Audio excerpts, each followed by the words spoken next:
जब आप कानून बना दिए कि कोई हिंदू से सिर्फ हिंदू ही मेंबर बनेगा, तो फिर मुस्लिम वक्फ बोर्ड में आप कैसा कानून बनाए कि गैर मुस्लिम यहां पर मेंबर बनेगा? बनाने की वजह क्या है हमको बताओ आप, मगर वजह नहीं बताते हैं। अरे अगर बोध गया में सिर्फ हिंदू और बौद्ध उसके मेंबर बन सकते हैं, तो फिर बिहार के वक्फ बोर्ड में कैसे कोई गैर मुस्लिम मेंबर बन सकता है? बताओ हमको, समझाओ हमको। तुम समझा नहीं सकते, तुम्हारे पास कोई दलील नहीं है। तुम सिर्फ मुसलमानों से नफरत की बुनियाद पर एक काला कानून बनाए हो। तुम वक्फ की जायदादों को लूटने के लिए इस तरह का कानून बनाए हो।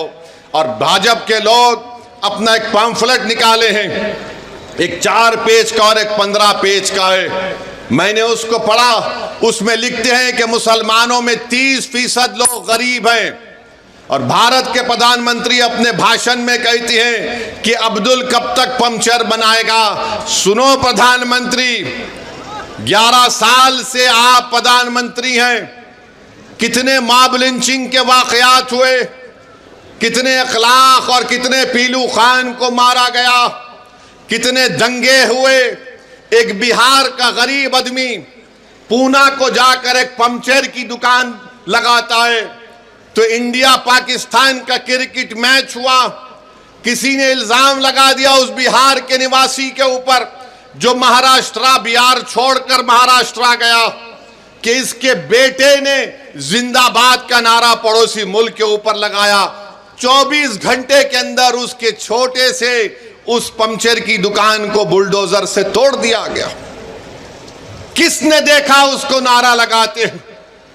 और भारत के प्रधानमंत्री कहते हैं कि अब्दुल कब तक पंक्चर बनाएगा।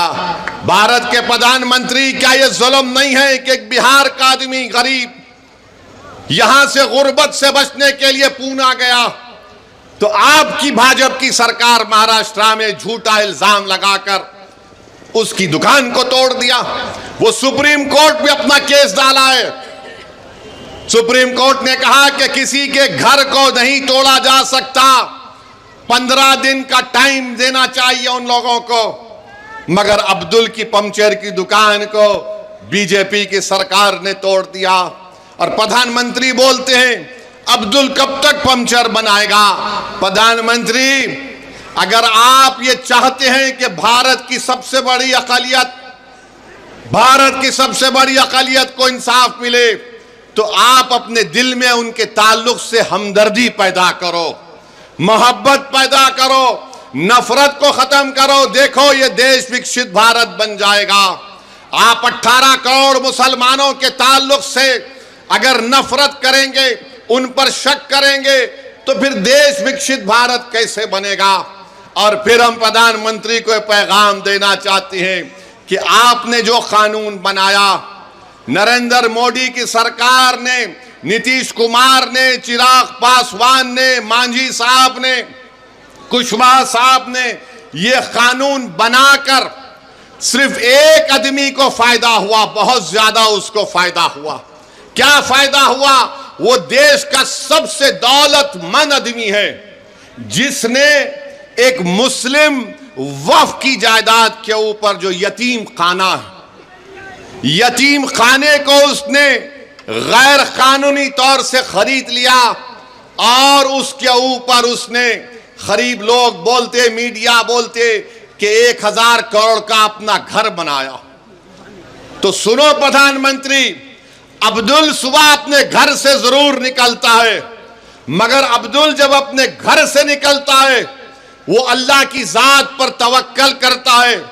अब्दुल अपना घर प्रधानमंत्री किसी यतीम खाने पर नहीं बनाया है, अब्दुल अपना 20 फीट का घर अपनी जाती जमीन पर बनाया है। ये अब्दुल में और उसमें फर्क है। प्रधानमंत्री, आपको अब्दुल से मोहब्बत नहीं, आपको मुकेश से मोहब्बत है, इसीलिए आप ये कानून उसके लिए बनाए हैं। अगर अब्दुल के लिए आपको मोहब्बत होती तो ये काला कानून आप नहीं बनाते। और अब्दुल बैंक को जाकर लोन नहीं पूछता। अब्दुल के ऊपर 10,000 का भी या 20,000 का लोन अगर होगा या 5 लाख का होगा, मगर प्रधानमंत्री आपके दोस्त के पास तो जिसके जू में आप जाकर जानवरों को देखकर आए, बंदरों को देखे, देखा आपने? बंदर को प्रधानमंत्री देख रहे हैं, तोता उनके हाथ पे बैठा हुआ है। तो प्रधानमंत्री यही समझते हैं कि सब तोतों को हाथ पे बिठा लूंगा या किसी को बंदर बनाकर देखूंगा। प्रधानमंत्री ये चंपारण की सरजमीन है, एक राजपूत शेर की तौर पर बैठा हुआ है ढाका में। आप क्यों बनाए ये कानून? सेक्शन 2C किस लिए बनाया गया, बोलो हमको। हमारे हैदराबाद में कहावत है कि मामू की मिठाई की दुकान पर नाना की फातिया। तो प्रधानमंत्री ने हमारे बोरी मुसलमान भाइयों का नाम बताकर मुकेश भाई की फातिहा पढ़ दी वहां पर। सेक्शन 2C बना, मुकेश भाई मौजा ही मौजा हो गए। आई एम हैप्पी बोल दिए प्रधानमंत्री। प्रधानमंत्री ये क्यों किया आपने? ये कानून ये बना दिया कि अगर जितने बिहार में आसार कदीमा के तहत मस्जिदें होंगी जो दर्जे वक्फ हैं बिहार वक्फ बोर्ड में, वो वक्फ की जायदाद नहीं रहेंगी, आसार कदीमा उसका मालिक होगा। जो जालिम लोग टीवी चैनल पर बैठकर आदिल हसन से असदुद्दीन ओवैसी को गाली देते हैं, प्यारे जितनी गाली देना है दो, कोई फर्क नहीं पड़ता। तुम्हारी गाली देने से मेरी इज्जत में फर्क नहीं आता, तुम्हारी गाली देने से मेरी शोहरत में कमी नहीं आती, तुम्हारी गाली देने से मेरी रात की नींद खराब नहीं होती। हाँ, अगर तुमको फायदा होता है क्योंकि तुम्हारे दिलो दिमाग में एक बीमारी है नफरत की, शायद ओवैसी को गाली देने से वक्तिया तुमको फायदा होता है तो दो, मगर ये तो बताओ इस कानून में किसको फायदा पहुंच रहा है? कुछ फायदा नहीं है मुसलमानों को। और प्रधानमंत्री बोलते मुसलमान 30% गरीब है। अगर है तो तुमने क्या किया बताओ? अगर है तो बताओ तुमने विजारत अक़लियती बहबूद, मिनिस्ट्री ऑफ माइनॉरिटी अफेयर्स, वहां पर मौलाना आजाद की फेलोशिप बंद कर दी। जो अक़लियतों के बच्चे जिसमें मुसलमान, सिख, ईसाई, बौद्ध और जैन धर्म के हैं, जो PhD कर रहे हैं, उनको पैसे नहीं देगी सरकार, तो गरीबी आएगी नहीं आएगी? जो मुसलमानों के बच्चे, सबसे ज्यादा ड्रॉप आउट रेट पूरे देश में अगर आप देखेंगे किसी समुदाय का है तो मुसलमानों का है। जो चौथी जमात में, 5वीं जमात में अपना स्कूल छोड़ देते हैं, क्यों छोड़ते हैं? क्योंकि अब्दुल चाहता है पढ़ाना अपने बच्चों को, मगर अब्दुल के पास घर में खाना खिलाए या फिर बच्चों को पढ़ाए। तुमने प्री मैट्रिक स्कॉलरशिप को 9वीं क्लास से कर दिया, जबकि हम पुकार रहे कि अरे चौथी, 5वीं, 6ठी जमात में करो। तो नरेंद्र मोदी ने कहा नहीं नहीं, अब्दुल नहीं पढ़ सकता चौथी, 5वीं, 6ठी जमात, वो 9वीं जमात में आया तो स्कॉलरशिप मिलेगा। अरे अगर जो चौथी, 5वीं, 6ठी, 7वीं पढ़ेगा तो 9वीं को पहुंचेगा ना। प्री में पोस्ट मैट्रिक स्कॉलरशिप हम पुकार कर कह रहे हैं कि बढ़ाओ, नंबर बढ़ाओ, नंबर बढ़ाओ, मगर बीजेपी बोलती हम 1 लाख को दे रहे। अरे जालिमो, तुम झूठ बोल रहे हो। तुम नंबर नहीं बढ़ाने की वजह से हर साल डिग्री में हमारे कम से कम 5 लाख बच्चे स्कॉलरशिप से महरूम हो जाते, और बढ़ाने के लिए सिर्फ 1000 करोड़ की जरूरत है, 1500 करोड़। मगर मोदी ने बोलेंगे अब्दुल पंचर बनाता है। मोदी जी, दलील देकर कह रहा हूं, झूठ नहीं बोल रहा हूं। आप मेरे दलील का जवाब नहीं दे पाओगे।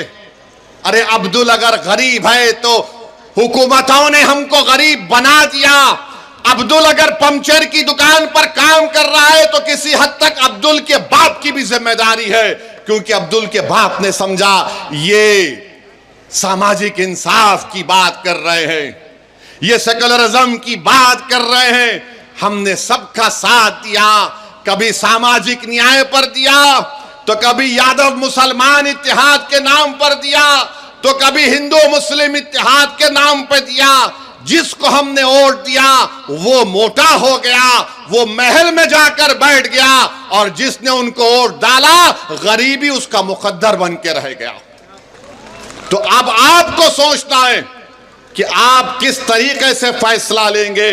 हम आपके सामने ये बोलने आए हैं कि भाजपा भी जिम्मेदार है अगर अब्दुल जिम्मेदार गरीब है तो, और बीजेपी अपने पैम्फलेट में कहती है कि 70% वक्फ की जायदाद पर कब्जा हो गया, तो तुम कब्जा कैसे निकालोगे? मोदी ने कानून यह बनाया कि जो 12 साल से जिस जमीन का मालिक अल्लाह है उस पर अगर वो 12 साल से कब्जे में है तो मोदी कह रहे हैं कि मालिक तो अल्लाह होगा मगर मैं कानून बनाकर तुझे मालिक बना रहा हूं। वो 70% अगर जायदादों पर वक्फ की जमीन पर कब्जा हुआ है तो सब लैंड ग्रैबर काबिजीन उसके मालिक बना दिया आपने। बताओ फिर क्या होगा? यह कानून शियाओं को नुकसान पहुंचाता है, सुन्नियों को पहुंचाता है, बोरियों को पहुंचाता है। यह कानून देवबंदियों को नुकसान पहुंचाता है, बरेलवियों को नुकसान पहुंचाता है, अहले हदीस को नुकसान पहुंचाता है। यह कानून मुसलमानों को नुकसान पहुंचाता है। इसीलिए हम आपसे अपील कर रहे हैं कि all India Muslim personal law board ने जो एहतजाजी प्रोग्राम बनाया है आप उसका साथ दें। आपने बत्ती गुल की थी, 15 मिनट के लाइट गुल कर दी आपने, किया था ना आपने। अब जब विधानसभा के चुनाव आएंगे, जब विधानसभा के चुनाव आएंगे, 20 साल आपने नीतीश को वोट दिया, 15 साल आपने लालू को वोट दिया, क्या हासिल हुआ आपको बताओ? पढ़ाई के लिए बिहार से बाहर जाना पड़ता, नौकरी के लिए बिहार से बाहर जाना पड़ता। मुझे माफ कर दीजिए अगर मैं जो अब कहने वाला हूं, आपका हाल ऐसा है कि सिर्फ मनी ऑर्डर पर आपका घर चलता है। मनी ऑर्डर पर हमारा घर चलता है बिहार में। ये 20 साल और ये 15 साल राजनीति करने वालों ने हाल हमारा कर दिया है। तो जब चुनाव आएंगे तो 15 मिनट के लिए बत्ती गुल नहीं करना, पूरे 5 साल के लिए बीजेपी के, नीतीश की और राजद की बत्ती गुल करना पड़ेगा आपको। आप करेंगे ना? कहीं जज्बात में आके हाथ तो नहीं उठा रहे?